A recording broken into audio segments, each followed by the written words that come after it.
Hallelujah, praise God, hallelujah. यावेळेस आपण वचनामध्ये पाहणार आहे, इस समय हम वचन में देखेंगे आणि वचनामध्ये आम्ही पाहणार आहे यशाया 40:31 जो वचन सांगतो, जो देवाची वाट पाहतो तो नवी शक्ती प्राप्त करत जाईल, तो गरुडासारखा उंच उडेल, तो धावेल पण दमणार नाही, चलेल पण थकणार नाही। Praise God, hallelujah, hallelujah. तर देवाला धन्यवाद देऊया त्याच्या वचनासाठी आणि त्या वचनानुसार तो आपल्याला आज जे मार्गदर्शन करणार आहे त्याच्यासाठी आपण धन्यवाद देऊया। बरोबर त्याचं वचन त्याचं वचनमध्ये तो म्हटलाय की मी तुला तुझ्यावर कृपादृष्टी ठेवेल आणि तुला मी संमती देईल आणि ज्या मार्गामध्ये तुला चालायचंय त्या मार्गामध्ये तुला तुझी अगुवाई करेल। आमेन। इस समय हम जब देखते हैं यशाया 40:31 में हम पढ़ेंगे, परंतु जो यहोवा की बाट जोगते हैं, परंतु जो यहोवा की बाट जोगते हैं, परंतु इसका मतलब जब परंतु आता है, कारण, परंतु, किंतु, कारण जे येतं त्याचा अर्थ वरती काहीतरी गोष्ट आहे, त्या वचनाच्या वरती काहीतरी गोष्ट आहे म्हणून परंतु आला आहे। तर त्याच्या वरती काय आहे 30 वचन मध्ये, तरुण तो थकते हैं और शमित हो जाते हैं, जवान ठोकर खाकर गिरते हैं, परंतु काय वचन सांगतं, तरुण आपण पाहू शकतो है ना, तरुण कधी जल्दी आपण पाहतो तरुण व्यक्ती लवकर, म्हातारा आणि तरुण मध्ये आपण हे केलं तर आपण पाहू शकतो म्हातारा लवकर थकणार ना, तरुण थकणार का लवकर नाही। पर यह वचन कहता है तरुण तो थकते हैं और शमित हो जाते हैं। हाँ, मतलब तरुण तो थकते हैं और शमित होते, शमित म्हणजे दम लागतो त्यांना, थकतात बी आणि दम बी लागतात। तरुण लोकांना तिथे सांगितलं आहे थकतात बी आणि त्याला दम बी लागतो आणि ठोकर खाऊन आणि ठोकर त्याला ठेस लागून ते पडतात बी, तरुण सांगितलं आहे। पण वचन सांगतं इथं परंतु,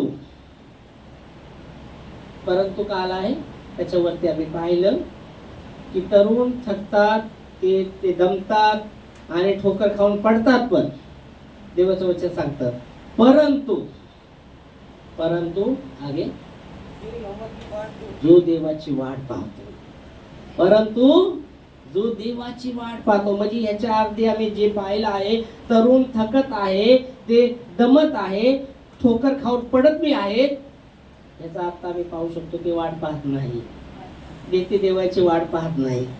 ते शाळेत वाट असेल ते आपल्या बाळावर करा, हा मी तरुण आहे ना, मी करू शकतो, हा मी सांभाळू शकतो, हा मी थकणार नाही, मी दमणार नाही, मला ठोकर लागणार नाही, कारण की मी तरुण आहे, माझ्या अंगामध्ये तरुण आहे। हा, पण बायबल सांगतं ते लोक, कसले लोक, असे विचारधारा करणारे लोक, ते काय करतात इथं वचन सांगतं, ते थकतात, ते दमतात आणि त्याला ठेस लागून ते पडतात बी। परंतु जो यहोवा की वाट जोगते, परंतु जे देवाची वाट पाहतात, जे देवाची वाट पाहतात, जे यहोवाची वाट पाहतात ते नवीन शक्ती प्राप्त करत राहतात। आमेन। त्यांना देवाकडून शक्ती प्राप्त होत राहणार, जे देवाची वाट पाहत राहणार त्यांना देवाकडून शक्ती प्राप्त करत राहणार आहे ते। Praise Lord. आणि म्हणून देवाची आम्ही वाट पाहिली पाहिजे हर प्रसंगामध्ये, आमच्या जीवनामध्ये कशी बी परिस्थिती असो, आम्ही न खचता, न निराश होता, न चिंता करता आम्ही काय केली पाहिजे, देवाची वाट पाहत पाहिजे, यहोवाची वाट पाहत राहिली पाहिजे। हालेलुया। आणि जेव्हा आम्ही अशा परिस्थितीमध्ये देवाची वाट पाहतो, न खचून जाता, न निराश होता, न चिंता करता आम्ही देवाची वाट पाहतो, त्याची वाट पाहतो, त्याच्या विषयीमध्ये तो काय म्हणत आहे, ती नवीन शक्ती प्राप्त करत राहणार आहे, ती नवीन शक्ती प्राप्त करत जाणार आहे। Praise God. वो नए बल प्राप्त करते जाएंगे। Praise God. आणि नंतर सांगितलं आहे, उदाहरण ठेवलं आहे गरुड, गरुडचं उदाहरण ठेवलं आहे देवाच्या वचनामध्ये. गरुडचं उदाहरण ठेवलं आहे. गरुड की समान, गरुडासारखं ते उंच उडतील. गरुडासारखं ते उंच उडतील. गरुडाचा विशेष आम्ही जेव्हा देवाच्या वचनामध्ये नाव आलं आहे तर त्याचा काहीतरी इतिहास आहे गरुडाचा, आणि म्हणून देवाच्या वचनामध्ये गरुडाचं नाव आलं आहे. गरुडाचा इतिहास आहे. गरुड असा पक्षी आहे, तो जेव्हा उडायला लागतो, उडत असताना जेव्हा तो भराळी घेतो. गरुडाचा काय इतिहास आहे माहिती आहे तुम्हाला? तो एकदम उंच ह्याच्यावर उडतो, उंच सळी उडतो, खाली उडत नाही तो. जेव्हा तो उडत आपला पंख असं करून उडायला लागतो उंच, एकदम उंच जातो आणि उंच सळी सरळ हात सरळ पंख करून तो उडतो. वर गेल्यावर असं करायला लागत नाही त्याला, माहितीये का? सरळ उडतो. आणि दुसरा इतिहास काय माहितीये का तुम्हाला गरुडचा? माहिती तुम्हाला दुसरा इतिहास काय आहे? नाही माहिती. दुसरा इतिहास असा आहे की जे तुफान त्याच्या विरुद्धामध्ये तो उडतो. जे वारा आहे ना त्याच्या विरुद्धामध्ये उडतो तो. भरपूरदा आम्ही पाहतो जहाज आहे ना विरोधामध्ये कधी पार होऊ शकत नाही. जहाज आहे ना विरोधामध्ये पार होऊ शकत नाही. जसं वारा आहे तसं इकडे लोटून जाऊ शकते जहाज, पण विरोधामध्ये पार होऊ शकत नाही. कारण की वारा तोंडावर असल्यामुळं देवाच्या वचनामध्ये पण आम्ही पाहतो येशू ख्रिस्त म्हटलेला शिष्याला तुम्ही जावा, आणि तो महाग प्रार्थना करायला बसला. रात्रभर तिथं प्रार्थना करत होता आणि शिष्यांना पाठवलं. ते जहाजामध्ये बसले आणि जात असताना वारा तोंडाचा असल्यामुळे ते पार होऊ शकत नव्हते. वारा तोंडाचा म्हणजे समोरून येत होता वारा, म्हणून ते त्याची जहाज पारच होत नव्हते. माहिती तुम्हाला स्टोरीमध्ये लिहिले. तसंच जे गरुड असतो ना, जे वाराच्या विरुद्ध उडतो त्याच्या विरुद्ध उडत लागतो. गरुडचा इतिहास आहे, तो तुफानाच्या विरुद्ध उडायला लागतो.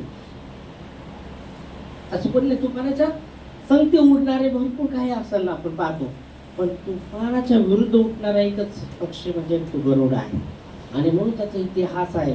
तुफानाच्या विरुद्ध तो उडतो आणि उंच सळी उडतो, आणि म्हणून इथं त्याचं विशेष नाव घेतलं गेलं आहे. विश्वासी लोकांच्या त्याच्यामध्ये त्याचं नाव घेतलं आहे. ते गरुडासारखं उंच उडेल, म्हणजे तुफानाच्या विरुद्ध उडणार. तुफान आलं तर तुफान सांगतो वाहून जाणार नाही. तो वारा सांगते गेलं वाहून. तुफान आलं म्हणजे ह्याचा अर्थ काय माहिती का? तुफान आलं तर त्याच्या विरुद्ध तो उडतो, असं म्हणजे त्या तुफानामध्ये तो खचत नाही, तो तुफानामध्ये घाबरत नाही, त्याच्या विरुद्ध उडत आहे गरुड. Hallelujah, praise Lord. त्याच्या जीवनातून आम्हाला काय शिकायला मिळतं की आम्ही तुफानाच्या विरुद्ध उडणारे लोक असायला पाहिजे. आम्ही खचून जाणारे नसायला. जेव्हा आमच्या जीवनात तुफान येतं तेव्हा आम्ही त्याच्या विरुद्ध उडायला पाहिजे, त्याच्या विरुद्ध बोलायला पाहिजे तुफानाच्या. पण भरपूरदा काय होतं, आम्ही तुफानाच्या जे तुफान येतात आम्ही म्हणतो काय तुफान आलं आमच्या जीवनामध्ये, काय वादळ आलं, त्याच्या संगती बोलायला लागतो. त्याच्या विरुद्ध मध्ये बोलायला पाहिजे आम्ही. आमेन, हालेलुया, प्रेज लॉर्ड. तर गरुडचा इतिहास आहे, तो तुफानाच्या विरुद्ध उडतो. आणि तो कसा उडतो? उंच स्थळी. आणि म्हणून देवाचं वचन सांगतं जो देवाची वाट पाहतो तो नवीन शक्तीला प्राप्त करत राहील, आणि तो गरुडासारखा उंच उडेल. म्हणजे तुफानाच्या विरुद्ध तो उडणार आहे, तुफानाच्या विरुद्ध तो उडणार आहे, तुफानाच्या विरुद्ध तो चालणार आहे. तुफानासकते वाहून जाणार नाही, तुफानासकते वाहून जाणार नाही. असे तर भरपूर लोक विश्वासी पाहतो, जेव्हा जीवनात तुफान येतं आणि काही संकट येतं, तुफान येतं वाहून जातात. त्यांचा विश्वास गेल्या वेळेस आपण पाहतो तारू काय होते, विश्वासाची तारू जी विश्वासाची जात डुबायला लागते. पण इथं जेव्हा उदाहरण दिलं आहे तर गरुड तुफानाच्या विरुद्ध उडणारा आणि उंच सळे उडणारा तो पक्षी आहे. Praise Lord. आणि इथं देवाचं वचन ते सांगतं जे देवाची वाट पाहतात ते गरुडासारखं उंच उडत राहतील, ते नवीन शक्ती प्राप्त करतील, नवीन शक्ती त्यांना प्राप्त होईल, देवाकडून त्यांना शक्ती प्राप्त होईल. नवीन शक्ती म्हणजे देवाकडून त्यांना शक्ती मिळणार आहे. जे देवाची वाट पाहतात त्यांना देवाकडून शक्ती मिळणार आहे, आणि ते गरुडासारखं उंच उडणार आहे. ते वचन सांगतं ते धावतील पण दमणार नाही, चलतील पण थकणार नाही. Praise God. ते धावतील, ते धावतील, हो ते धावतील, ते धावतील. आत्म्यामध्ये तिला धावतील, आत्म्यामध्ये धावतील पण ते थकणार नाही. आत्म्यामध्ये आत्म्यामध्ये ते चलतील पण ते थकणार नाही. आत्म्यामध्ये धावतील पण ते दमणार नाही. Praise God, hallelujah. पण एक समय असा येतो गरुडच्या जीवनामध्ये पण त्याचे पंख झाडायला लागतात, त्याचे नख निघायला लागतात, पण त्यावेळेस त्याला वाट पाहिल्याशिवाय दुसरं काही नाही. देवाची तो वाट बघत राहतो. कितीतरी दिवस जवळ नवीन पंख येत नाही तर त्याचा संघर्ष चालू असतो. एक जागा बसून जवळ नवीन पंख येत नाही, नवीन नख येत नाही, त्याला वाट पाहायला लागते, त्याला वाट पाहायला लागते. तेव्हा तो वाट पाहत राहतो, देवाची वाट पाहत राहतो. आणि म्हणून इथं लिहिलं आहे गरुडाचं, जो देवाची वाट पाहतो तो नवीन शक्तीला प्राप्त करेल. म्हणजे त्याला जेव्हा त्या परिस्थितीमध्ये असं होतं की तेव्हा त्याचे पंख झाडायला लागतात, नख निघायला लागतात, तेव्हा तो थांबतो आणि देवाची वाट पाहतो. आणि जेव्हा बाट झोपतो ते वाट पाहत राहतो देवाकडे. बाट झोपत देवाची वाट पाहत राहतो देवाकडे, त्याचं लक्ष असतं देवाची वाट पाहत राहतो. आणि मग त्या देव त्याला नवीन पंख देतो, नवीन नख देतो आणि पुन्हा तो भरारी मारतो. हालेलुया. त्या प्रसंगामध्ये तो देवावर डिपेंड असतो, त्या प्रसंगामध्ये देवावर अवलंबून असतो, कारण की देवाकडून त्याला शक्ती प्राप्त होत आहे. हालेलुया. Praise God. आणि म्हणून आम्ही देवाचं वचन आम्हाला सांगतो, इथं देवाचं वचन सांगतं, परंतु जो यहोवा की बाट जोतते हैं वो नए बल को प्राप्त करते जाएंगे. उकाब की सम्मान उड़ेंगे, वे दौड़ेंगे श्रमिक नहीं होंगे, चलेंगे थकेंगे नाही. आमेन. हालेलुया. आणि म्हणून आम्ही देवाची वाट पाहणं जरुरीचं आहे. देवाचं वचन गरुडाच्या विषयमध्ये इथं येत आहे, उकाबच्या विषयमध्ये, तर आम्हाला जाणणं जरुरीचं आहे. जेव्हा उपमा देवाच्या वचनामध्ये यशायाने दिली आहे, तर आम्ही पण जेव्हा गरुडासारखं शक्ती प्राप्त करायला असं देवाचं वचन सांगतं, तर आम्हाला आमच्या विरुद्ध आमच्या येणाऱ्या तुफानामध्ये आम्हाला त्याच्या विरुद्धमध्ये आम्हाला बोलणं जरुरीचं आहे. त्याच्या विरुद्ध, त्याच्या संगतीत न बोलता, त्याच्या संगती नाही, त्याच्या विरुद्धमध्ये चालणं जरुरीचं आहे. Praise God. Hallelujah. Praise God. देवाला धन्यवाद, देवाला महिमा. इथं सांगितलं आहे, वे दौड़ेंगे श्रमिक नहीं होगी. आत्म्यामध्ये ते धावतील, म्हणजे त्यांचा आत्मा हमेशा तयार असणार आहे. शरीरमध्ये थकलेले असतील पण तरी पण आत्मा तयार असणार आहे. ते शरीराच्या गोष्टीने कंटाळा नाही करणार. शरीर हवी होऊन देणार नाही, ते कंटाळा करणार नाही. ते आत्म्यामध्ये तयार असतील, कधी पण आत्म्यामध्ये ते तयार असतील. हालेलुया. देवाची वाट पाहणं, देवाकडे प्रार्थना करणं. Praise God. नंतर दुसरी गोष्ट आहे, चलतील पण थकणार नाही. आत्म्यामध्ये ते चलतील. बायबल सांगतं, जो विश्वासाच्या विषयामध्ये सांगितलं आहे, अविश्वासाच्या विषयामध्ये जेव्हा सांगितलं आहे, जो संधी करणाऱ्याचा विषय, तो संधी करण्याच्या विषयामध्ये देवाचं वचन सांगतं, तो लाटीप्रमाणे आहे. लाट जशी उसळती, वाऱ्याने उसळती, तसं तो व्यक्ती आहे संधी करणारा. पण विश्वासी देवाचं वचन सांगतं लाटी समान नाही. त्याला माहित आहे, विश्वासीला माहित आहे की देव माझ्या संगती आहे, आणि तुफानामध्ये, आंधीमध्ये देव मला सहाय्य करणार आहे. मी संधी करणार आहे. देवावर मी जेव्हा भार आपला टाकला आहे, देवावर आपली चिंता टाकली आहे, तर मी चिंता करणार नाही, कारण की माझा देव काळजी घेणारा देव आहे. हालेलुया. Praise Lord. हालेलुया. देवाला धन्यवाद, देवाला महिमा. Praise Lord. परमेश्वरला महिमा देव. आणि म्हणून देवासाठी, देवाच्या वचनासाठी आम्ही नेहमी तयार असलं पाहिजे. देवाच्या वचनासाठी आम्ही नेहमी तयार असणं जरुरीचं आहे. इतर सांगितलं आहे, वे दौड़ेंगे शमित नहीं होगी. म्हणजे देवाच्या वचनासाठी ते धावतील, देवाच्या वचनासाठी ते धावतील, पण ते काय, ते दमणार नाही. देवाचं वचन त्यांना ताजगी देईल. देवाचं वचन त्यांना आत्म्यामध्ये स्फूर्ती देईल. स्फूर्ती म्हणजे ताकद देईल. देवाचं वचन त्याला ताकद देईल, सामर्थ्य देईल. देवाचं वचन त्याला आत्म्यामध्ये सामर्थ्य देईल आणि मग ते धावतील, पण ते दमणार नाही. देवाचं वचन, दुसरी गोष्ट, वे चलेंगे पर थकेंगे नाही. देवाच्या वचनावरती चलतील आणि ते थकणार नाही. देवाच्या वचन आत्म्याची गोष्ट बोलत आहे, आत्मिक रीतीने.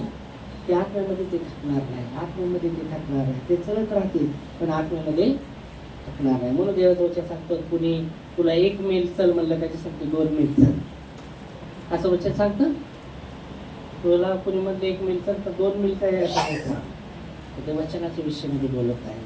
Hallelujah, praise Lord. वचनाच्या विषयामध्ये बोलत आहे. आम्हाला जाणणं गरजेचं आहे. नाहीतर 1 मैल चल म्हणलं आपण 2 मैल देऊ नव्हतो चलता सांगते, म्हणजे काय हा देवाचं वचन सांगते, देवाच्या वचनासाठी. Praise God. आणि म्हणून आम्हाला जाणणं जरुरीचं आहे उकापचं. आणि बायबलमध्ये कशाचं वर्णन दिले आहे, गरुडाचं वर्णन दिलं आहे. आणि कशाचं वर्णन दिलं आहे सांगा बरं, कशाचं वर्णन दिलं आहे, अजून कशाचं वर्णन दिलं आहे, अजून कशाचं वर्णन दिलं बायबलमध्ये.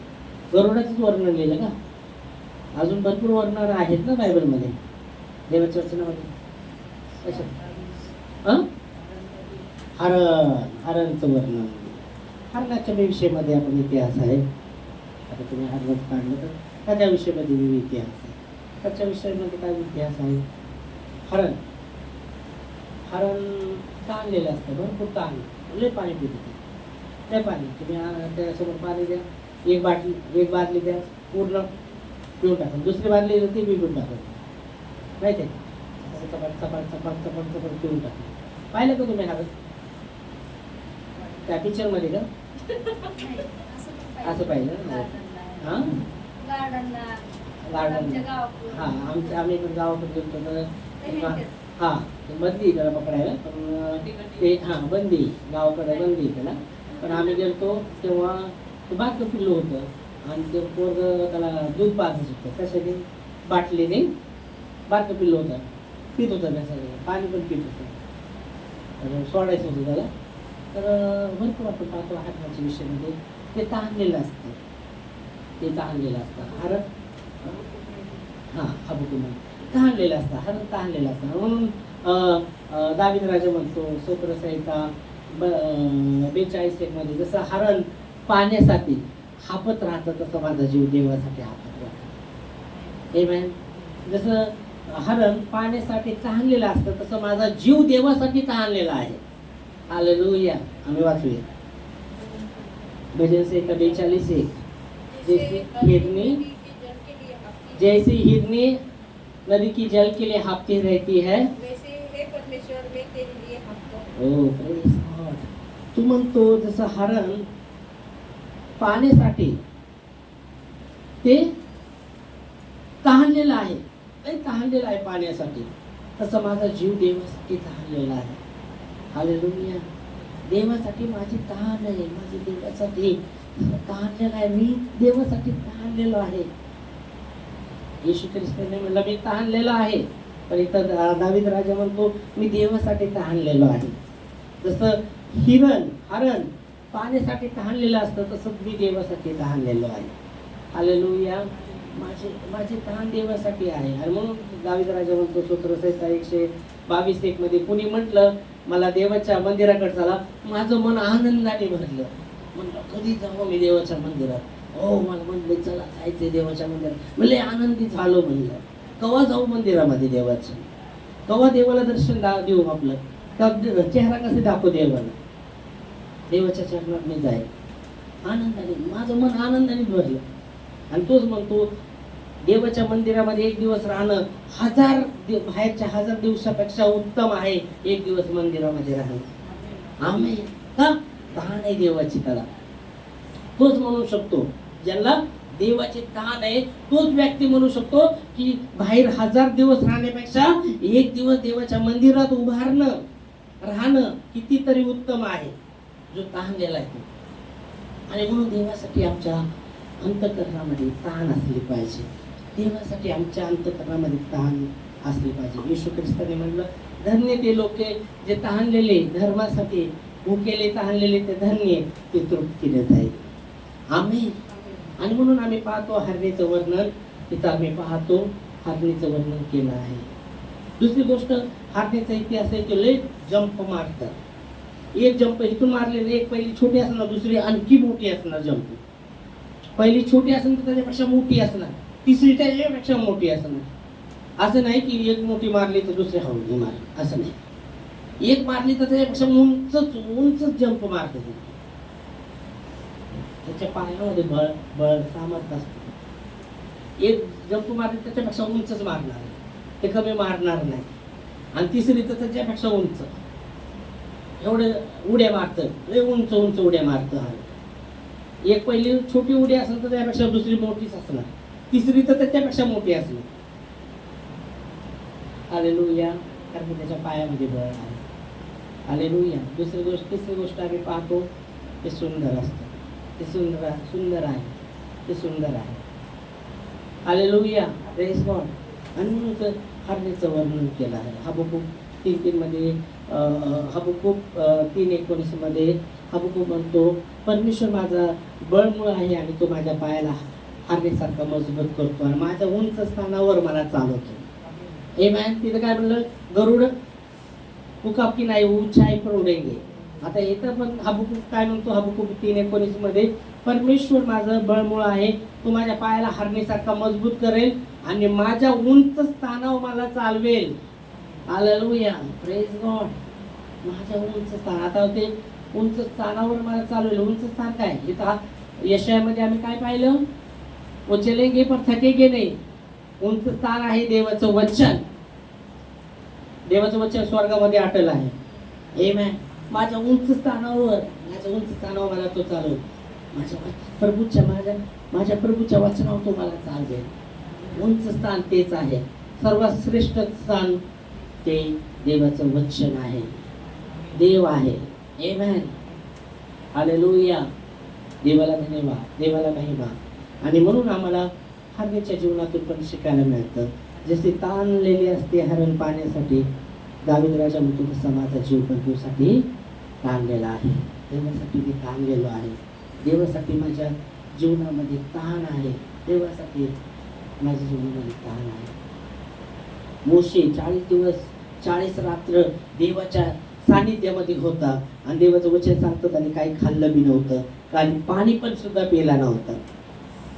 40 दिवस 40 रात्र देवाच्या सानिध्यामध्ये असताना त्याला तहान लागली नाही, भूक लागली नाही.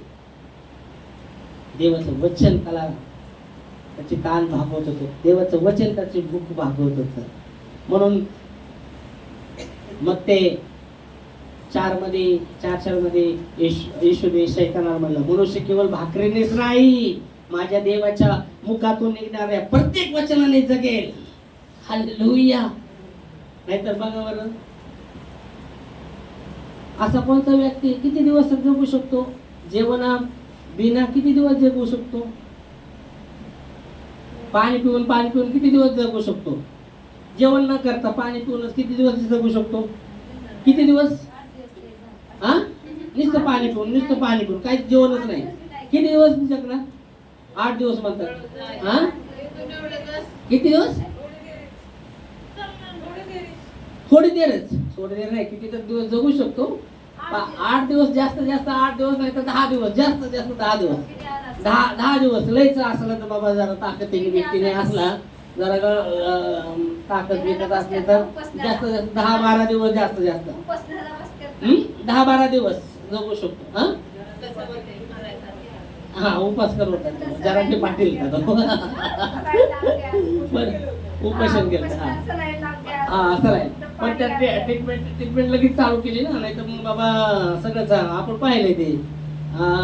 चारंगे पाटील एवढा बॉडीगार्ड नव्हता तरी पण एकदम गळून गेलता तो. 7 दिवस केला. अगर 7 ते 10 दिवस 12 दिवस झाला असता तर तो जरांगीत हार लावायला लागला असता त्याच्या फोटोला. स्वर्गवासी जरांगी पाटील. हा तो ओके. तर तसं झालं असतं. मग जास्तीत जास्त मनुष्य किती दिवस? 8 दिवस, नाही तर लई तगडा वेगळा असला तरी 10-12 दिवस या 15 दिवस, 10-12 दिवस पकडा. 10-12 दिवस तगडा वेगळा असेल तर बॉडीनी बिडीनी. ओके. हा 10 दिवस. ओके. हा आपल्याला सगळ्यांनी पाणीच नाही शरीरामध्ये, तर काय पाणी पण नाही आणि पाणी नाही 10 दिवस खाल्लं बी नाही काय. आणि मग तर जागेवर जाणार मग तिथंच पुढं होणार. मनुष्याचं जीवन सांगितलं आहे. तर आम्ही पाहू शकतो. पण इथं मूसाच्या जीवनामध्ये आम्ही पाहतो 40 दिवस 40 रात्र तरी बायबल सांगतो त्याने काही पाणी पिलं नव्हतं, खाल्लं बी नव्हतं. 40 दिवस 40 रात्र देवाच्या सानिध्यामध्ये होता तो. आणि म्हणून देवाचं वचन आम्हाला सांगतं मनुष्य केवळ भाकरीनेच नाही, माझ्या पित्याच्या मुखातून निघणाऱ्या प्रत्येक वचनाने जगेल. आमेन. आणि जेव्हा 40 दिवस 40 रात्र त्याने काही खाल्लं नव्हतं, गळून गेलं नव्हतं, असं मला चालतंय असं करत नाही आलं. चांगला पाट्या घेऊन आलता, वचनाच्या पाट्या घेऊन आलता. आणि वचन सांगतं त्याच्या चेहऱ्यावरनं चमक, किरण, देवाची चमक निघत होती चेहऱ्यावरनं, किरण निघत होती त्याच्या चेहऱ्यावरनं. त्याचा चेहरा सुकून गेला नव्हता, आसकून गेला नव्हता, पण किरण निघत होते. Hallelujah. Praise God. Praise God. देवाचं वचन त्याच्यासाठी आम्हाला ताण आणि भूक असली पाहिजे. जेव्हा देवाचं वचन आम्ही घेतो, देव आमची ताण भागवतो, तो आमची भूक भागवतो आणि सर्व काही तो भागवतो. म्हणून देवाचं वचन सांगतं मत्ते 7:33 पहिलं त्याचं राज्य धार्मिकताची खोज करा तर सर्व काही तुम्हाला मिळेल. त्याच्यासाठी ते पण मिळेल. देवाचं राज्य धार्मिकताची. आणि म्हणून दावीद राजा म्हणतो माझा जीव देवासाठी ताणलेला आहे. जसे हरण पाण्यासाठी ताणलेले असते तसं माझा जीव देवासाठी ताणलेला आहे. Praise God. 8:2 ह्याच्यातून आम्ही शिकलो. कशातून शिकलो? कशातून शिकलो? गरुडाच्या जीवनातून शिकलो आणि हरणीच्या जीवनातून शिकलो. Praise Lord. देवाला धन्यवाद. गरुडच्या ह्याच्यातून काय शिकलो? तुफानाच्या विरुद्ध तो उडतो. गरुड तुफानाच्या विरुद्ध उडणारा पक्षी आहे. हालेलुया. उंचावर उडणारा पक्षी आहे. अजून देवाची वाट पाहतो. जेव्हा असा प्रसंग येतो तो देवाची वाट पाहत राहतो. देवाची वाट पाहत राहतो. आणि पुन्हा जेव्हा देवाची तो वाट पाहतो, देव कोणती शक्ती प्राप्त करतो आणि पुन्हा तो उंच स्थळी उठतो. हालेलुया. आणि गरुडाच्या जीवनातून आम्ही त्या गोष्टी शिकलो आहे. Praise God. जेव्हा आमच्या जीवनामध्ये असे प्रसंग येतात, आम्ही गरुडासारखं त्याच्या विरुद्ध, तुफान जेव्हा आमच्या जीवनात आहे त्याच्या विरुद्ध बोलायला पाहिजे. पण भरपूर आम्ही तुफानाच्या विषयीच बोलतो. माझ्या जीवनामध्ये असं का तुफान, ते कसं कवा, त्याच्या विषयी चर्चा करतो आपण. त्याच्या विरुद्ध आपल्याला बोलायला पाहिजे. देवाचं वचन घेऊन माझ्या जीवनात तुफान उठले, हा प्रभू तू शांत करत आहे. आपण काय म्हणतो? माझ्या जीवनातलं तुफान कधी शांत होणार? म्हणजे तुफान असेल ते व्हायला लागतो आपण. तुफान आपण त्याच्या विरुद्ध बोलायला पाहिजे. देव माझ्या जीवनात हे तुफान उठले, तो शांत करत आहे, त्याच्या विरुद्ध बोलायला पाहिजे. कारण की गरुड त्याच्या विरुद्ध उंच त्याच्या विरुद्ध उडतो. तर आम्ही तसं केलं पाहिजे. तिसरी गोष्ट, आम्ही देवाची वाट पाहिली पाहिजे. देवाची वाट पाहिली पाहिजे. न खचून जाता, न चिंता करता देवाची वाट पाहिली पाहिजे. देव तो त्याच्या समयला त्याचे मार्ग तो मोकळे करतो. जेव्हा आम्ही वाट पाहतो, म्हणजे वाट पाहतो थोड्या वेळ वाट पाहिली तसं नाही, निरंतर देवाची वाट जोडलं पाहिजे. आम्ही देवाची वाट पाहिली पाहिजे. हा प्रभू तू कार्य करत आहे, प्रभू तू माझ्या जीवनात कार्य करत आहे, आमच्या परिवारामध्ये कार्य करत आहे, आम्ही तुझी वाट जोडतो. प्रभू धन्यवाद, तू कार्य करत आहे, तू कार्य. असं नाही कधी देवा कधी नाही. बाट जोडली, विश्वासाच्या घोषणा असायला पाहिजे. बाट जोडणं म्हणजे असंच नाही, त्याच्यामध्ये विश्वासाच्या शब्द असले पाहिजे. त्याला म्हणते वाट जोगणं.